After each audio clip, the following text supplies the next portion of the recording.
Roberto Tombolato e sono il direttore dell'unità operativa di Neuropsichiatria infantile di Vicenza.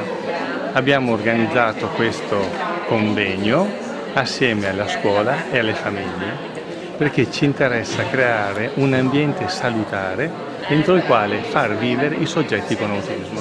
Piace pensare che la provincia di Vicenza sia all'avanguardia nell'organizzazione dei servizi, in quanto siamo riusciti a creare una rete nella quale far crescere questi ragazzi. Vuol dire che i servizi hanno una grande relazione con la scuola, con le associazioni, c'è una continua collaborazione con il passaggio di informazioni per far crescere conoscenze e competenze che poi vanno per questi ragazzi.